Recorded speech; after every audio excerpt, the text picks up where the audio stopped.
I haven't done a video really of my garage since I fixed it, and I've been working out of this for over a year now. I just wanted to give you guys a review.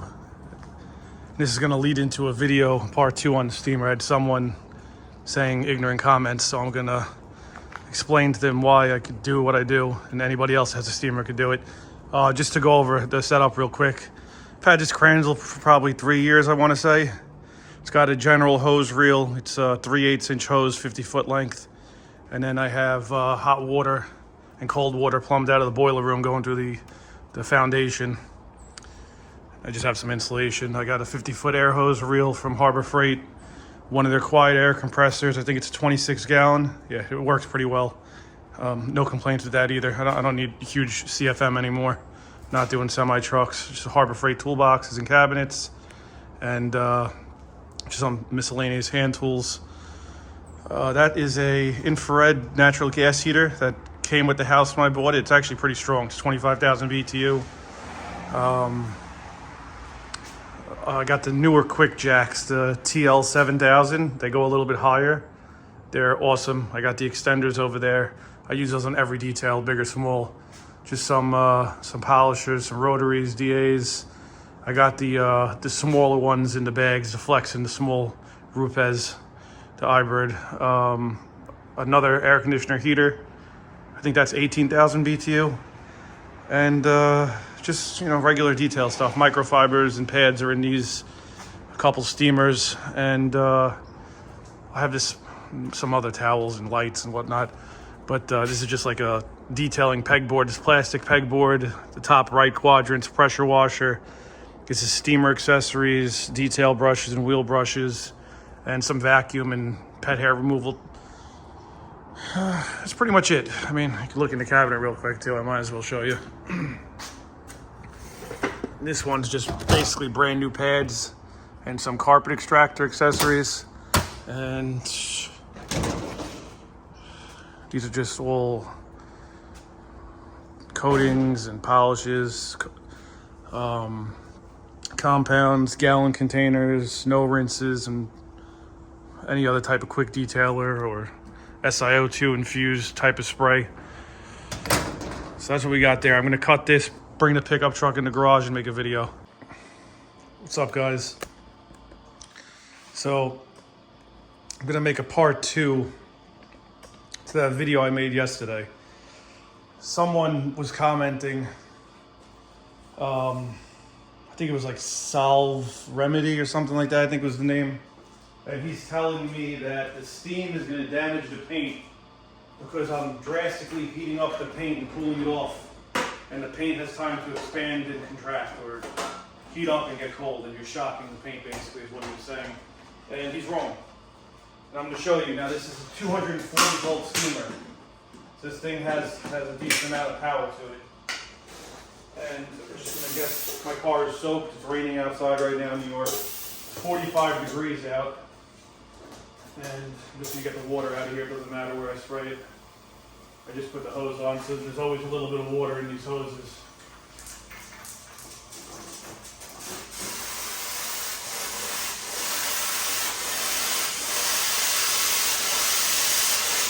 Gotta purge it out.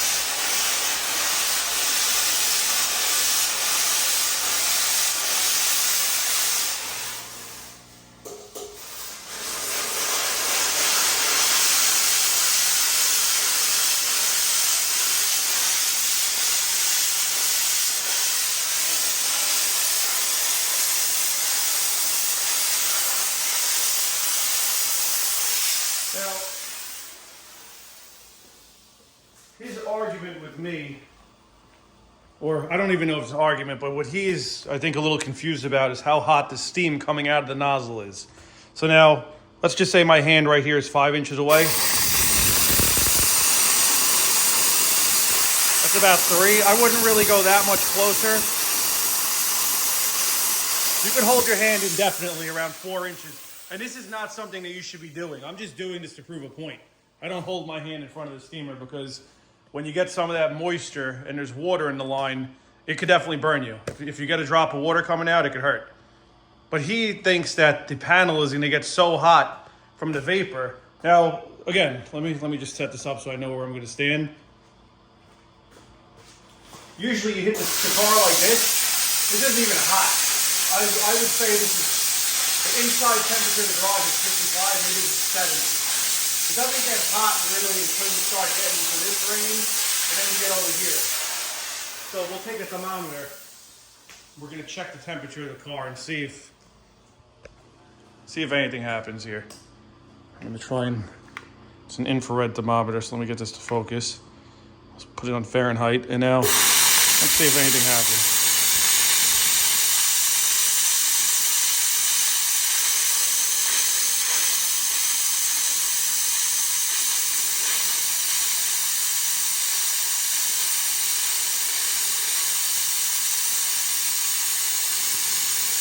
Doesn't get higher than 94. Now let's just see if I can.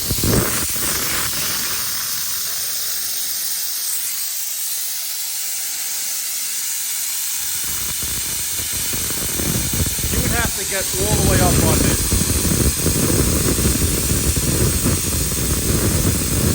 About 2 inches away. Now let's see if we take it away, if it's still that temperature.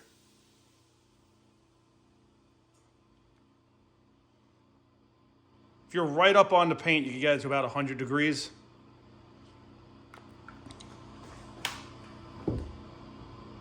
A little bit warm. And I was intentionally holding the nozzle 2 inches away from the paint to get it that hot. And this is a 240 volt steamer. If you have a little steamer, it's not going to be able to heat the panel up like this. It's not going to have the same temperature coming out. This is not going to cause any harm unless you're literally pinpointing at the paint for a prolonged period of time, maybe. If you're right up on the paint like this. And you'd have to really be holding it.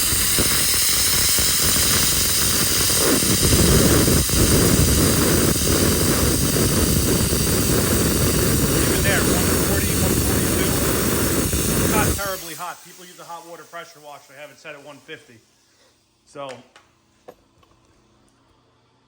hopefully this video will explain some misconception when it comes to steam. And I'm not holding my hand in front of this steamer trying to look cool. I don't do this. I'm just trying to show you guys that the steam is not hot, especially at this distance. It just feels like kind of cool air blowing out. 12 inches away, maybe 75. You gotta be up close, closer than this. Looks like I can still hold my hand here, and it's not that hot. Once you get to like around here, this is where it's gonna be hot. So this is not doing anything. When you see people shooting this all over, really, you don't do anything more. The steam is really good for blowing seams and cracks and crevices out. I wouldn't recommend washing all the time. It's just gonna take forever. But in a pinch, in the wintertime, if you do it with the no rinse and you go about it that way, it has a place. It definitely has a place. The steam, I use the steam on interiors. I use it to clean brake calipers whenever I'm doing ceramic coatings on them. After I wash the truck or the car, whatever I have in here, and I have it on the jacks, I take all the wheels off and I'll dial in the wheel wells, the brakes, like I said, and any suspension components. This is what I'm using. I put a storage container underneath there with no lid, and it catches all the runoff, and I'm not making a huge disaster in the garage. This is where a steamer comes in really handy. It's more of a luxury. You definitely don't need these for detailing, but it helps you, in my opinion, take your work to a different level, especially when it comes to cleaning out seams. If you're not cleaning out your seams on details and there's gunk and stuff caught in there, if you want to get sap off the car pretty quick, this helps loosen the sap up. But you're not causing any damage. You'd really have to be stupid and just treat this like a toy for you to cause damage to anything. So I wanted to do a quick voiceover. Like I said, the chance of you causing damage if you're doing this correctly is slim to none. If you don't know what you're doing and you're holding the machine on one spot, especially a big machine like this, I'm sure you could get the temperature above 150, and at that point maybe you could have a problem. But if you think about it, if you have a dark colored car in the summertime sitting out in the sun, you can cook an egg on the hood. The car paint's getting to 150. I mean, you could say it's a gradual increase in temperature over the spring and summer. Like the paint's going to gradually go from 60, 70, 80. But in a garage environment, and if I'm moving quickly with the steamer, I wouldn't doubt it if the car goes up 10 to 15 degrees tops. Anything I did in this video is holding it at one point of contact for a prolonged period of time to show, yeah, I got it up 50 degrees if I'm holding it there. But when I'm using this to rinse a car off and blow seams out, I'm not sitting at any spot. If you're reckless with the machine, any machine will cause damage. A little Kranzel pressure washer could cause damage if you're reckless with it. So it's how you treat it. Let's see what kind of temperature we get out of this. This is where this is very extremely hot. So you just wrap the towel around those little clamps. Hopefully this camera's in focus.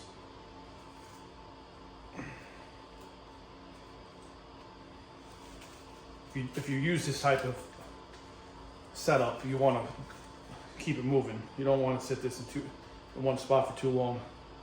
This is where you can definitely cause damage, and I won't even try to argue with that. So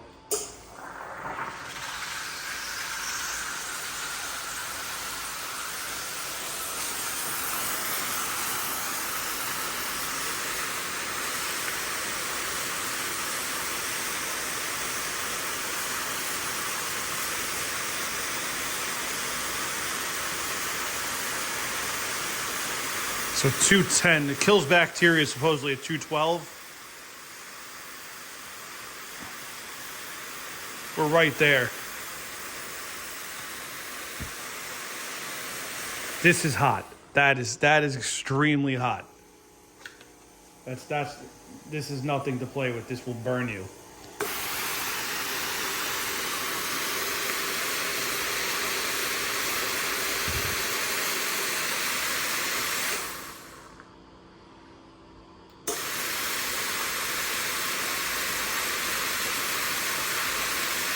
Gets right to about 209, 210.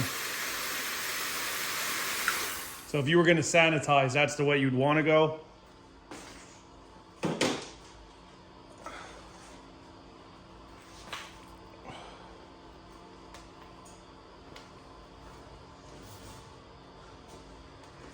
Yep.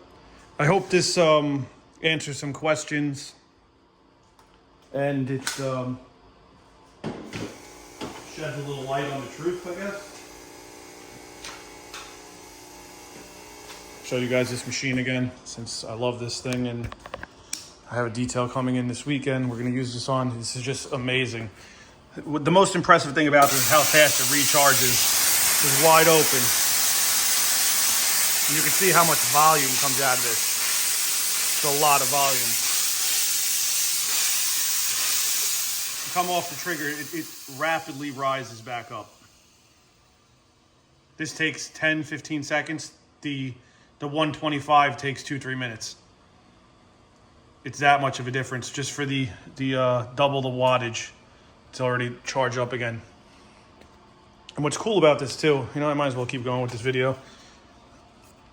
You have these. So this is I'll dial this all the way up. Now when I hit this button on the back, like I was showing you guys in the other video, this injects water in. Or whatever you have in that tank. I happen to have just water. Now that water is very hot. And this is when you could kind of use this, if you have it like this, you could use this to rinse panels off. If you're doing some touch-ups in the garage or...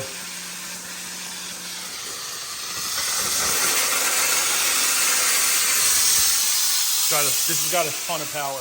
I usually keep the chemical tank. So basically what I'm saying is this tank right here is designated only to the boiler. This is what's going into the boiler.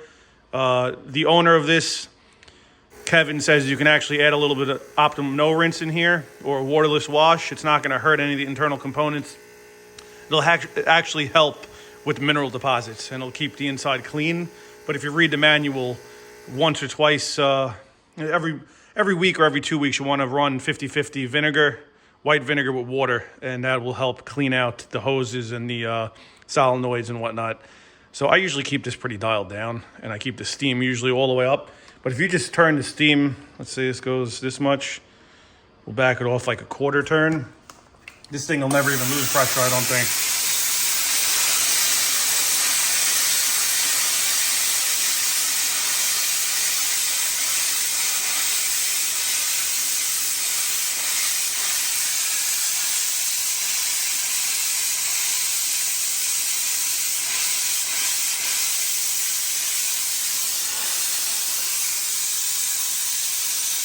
It actually starts to build pressure up. You can see it going past the 8. Now we can open it up all the way. That's what it is. It'll work around 120 all day long. Indefinitely. Look, it's actually going past the 8. It's raising up right now. Come off and it's right back up.